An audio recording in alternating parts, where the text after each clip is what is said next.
Morning, everybody. I hope you're all doing well. Find yourself in high spirits and have a blessed day. Yesterday, I went to a meeting. It's called a community steering committee meeting, and it's a public meeting as part of a legislative process. AB 617, Assembly Bill 617, here in California.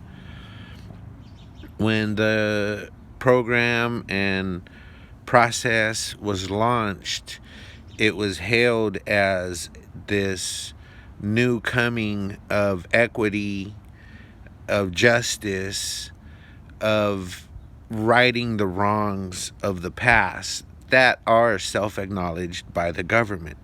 The government, in creating this legislation, was acknowledging that people of color are more likely to live in communities that are polluted.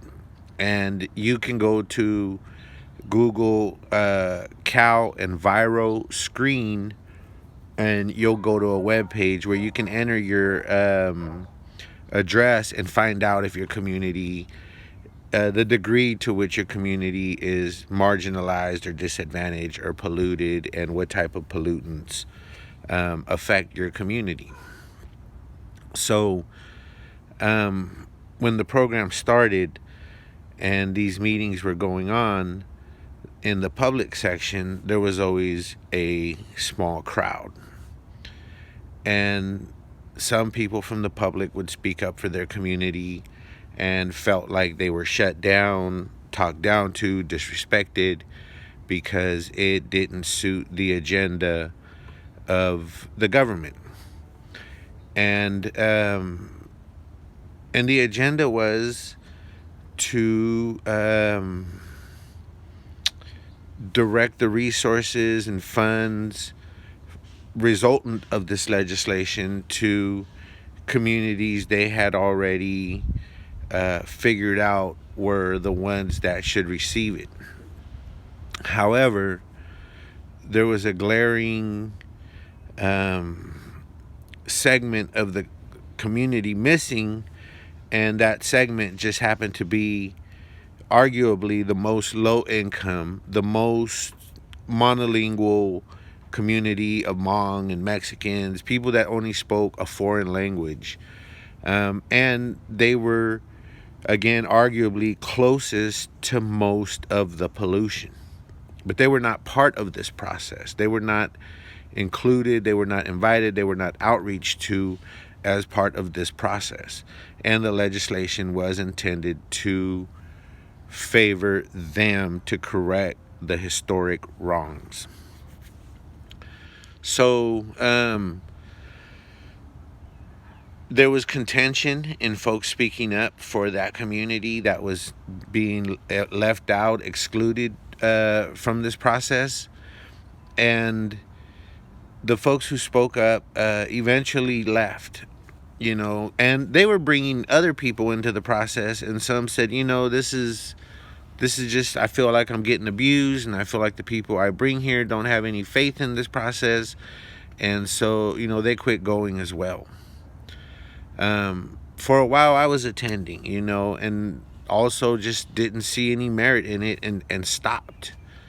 I attended a May meeting to complain that they were having the meeting on the same night as an important vote for the same South Sacramento community on the siting of a homeless shelter, another homeless shelter in South Sac. So there's already talk of a major one.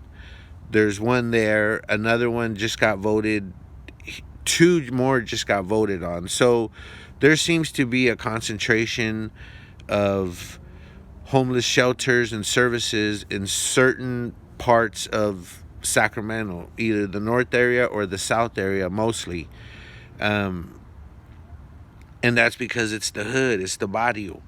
And there were neighborhoods that had a lot of these services that gentrified, and those services are dwindling in those places because they want the people to leave and come to the black and brown neighborhoods. And so I was complaining that if someone, advocates for their community, having these meetings on the same night at different places, because one's a board of supervisors meeting and the other one's a air district community steering committee meeting for AB 617, you split people's voices. They can't be at two places at one time. I tried and it was difficult, and so I ended up just leaving a comment in the chat to the effect that, hey, you guys should plan these so that it's not overlapping with other important decisions being made about our community where we have an opportunity to comment. And I did comment, and I submitted a public comment as well, a written one. And so that was in May. Fast forward to last night, I thought, let me see what's going on. I'm not even going to comment. I'm not going to say anything. I'm just going to pop in and be cordial and just check out this meeting.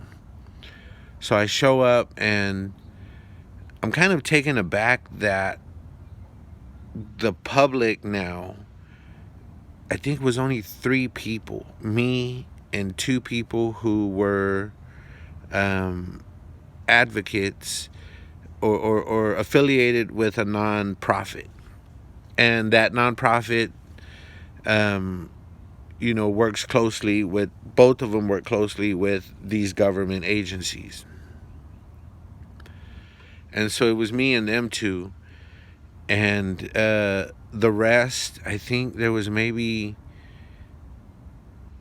between the steering committee, which are people from the community, but not in numbers where they could really say they speak for anyone but themselves or maybe their street.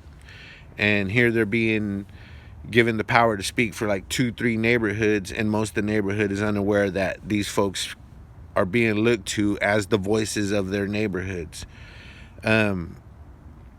And so there was, I think, one person from the state air resources board,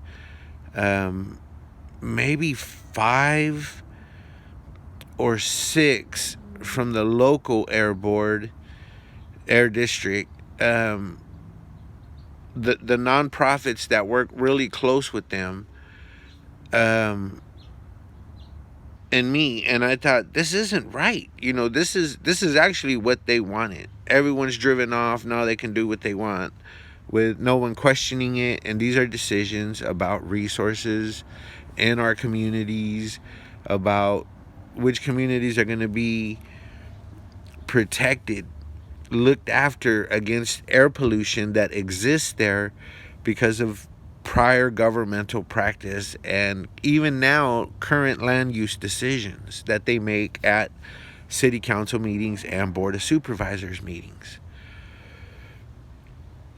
And so I made a comment in the chat. I said, hey, I'm really disappointed in the amount of public participation here at this meeting. And one of the steering committee members responded that it's because it's a boring topic, and that these types of meetings are just boring to the public. But I believe, and I've seen these same meetings in other communities, AB 617 community steering committee meetings, like San Diego, Fresno, Oakland, and I'm sure the East Oakland one too, have considerable public participation at times, and always at least a little bit. And here there was really nobody, none. And that's what they want. That's what they want. And this is a public meeting. It's announced to the public. When this program started, it was sold with so much fanfare about equity and justice. And now the steering committee member is saying, well, this is not an important subject, so it doesn't really matter if people are here or not, was basically what he was saying. Then the 2 other persons from the public, these folks affiliated with the nonprofits, who I believe do get grants to do outreach for the local air district. I could be wrong. But I do believe that they have funding to do these things, right? Um, one was talking about rebuilding trust and how we got to do that and how it takes time. And I'm thinking, I never betrayed the community's trust. I don't have to rebuild anything. And in my mind, I'm thinking, you're talking like you're the government, like you're the one that broke the trust, and it's on you to fix it. Um, I didn't understand that. Well, I do, but um, that was interesting. And then the other one saying, well, the community's tired. Um, I, I just thought, well, why don't you let the government speak for themselves? This is a public meeting, and there's no one from the public here. And I'm sure they like it that way, given the prior history I've seen. And this is where I'm gonna call some folks out. I'm sure there's people that watch their favorite YouTuber for 2 hours straight every day, and these meetings are fucking quarterly. And they got them in L.A. They got them in San Diego. They got them in Fresno and Stockton in the Bay Area. You could go quarterly. And if you live in that neighborhood, insist on being on that steering committee. Don't be a sellout. They'll give you a stipend. And I hate that, I'm telling you guys this because I want you guys to do this, but at the same time, them same culture vultures, and they'll try to take credit for having recruited you, and they'll try to tokenize you. They will try to tokenize you. And if you can be tokenized for a few bucks, then I'll regret ever even putting you up on this. But if you can't, and you got some integrity, then that's what's needed. Even as a member of the public, you get public comment period. Um, it was just kind of glaring to me that there's no one from the public at this meeting that was sold as community led, community driven. And again, steering committee members are members of the community. Some are very supportive of the government and basically vote in line with them every single time. It's hard to distinguish where one ends and the other starts. Others, I don't know them. I can't give an opinion on them. They could be people of the greatest character ever. And so I'm not saying there are people from the community there, but it's not representative. And there should be members of the public at a public meeting sold as the harbinger of equity and justice and the first of its kind in the nation and then the first of its kind in the world and all that hoopla. And there's no one from the public at this public meeting. They did have some talk about the success of building an outreach website. And that's kind of what government does. You get this rhetoric. Oh, we built this website. It's an outreach website. It's such a success. Look at all the bells and whistles on it. But at the end of the day, they went from a little public seating area with members of the public who were interested to nobody. And I think it's been like 2 years, at least. And, with Zoom making things more accessible, that's just, I think that's a failure on a lot of people's parts. And again, I think a lot of folks on YouTube who can give, someone 2 hours of their time every day can give, 2 hours out of every 3 months for their community just to show up and say, hey man, this shit ain't cool. If you know your community, you know who's being excluded, and if you need help, there's people in your community I'm sure with integrity who can help you.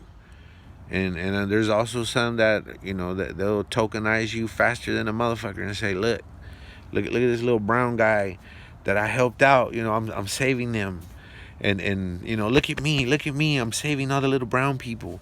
Or hey, check me out, all these little black folks, I'm saving them. You know, I'm fixing their community. Um, you know, you don't need that shit, man. You can go there, learn yourself, and speak up. It's not that much time. You know, we hear it's hard for people to get there, but again, I see so many motherfuckers just, you know, giving a lot of their time to just entertainment and not actual community service. So that said, I hope, you know, this strikes a chord with someone who can um, be a voice while striving to bring as many voices as they can to the table, not wanting to just be the voice, but to bring you everybody's voice. Peace. Have a good one.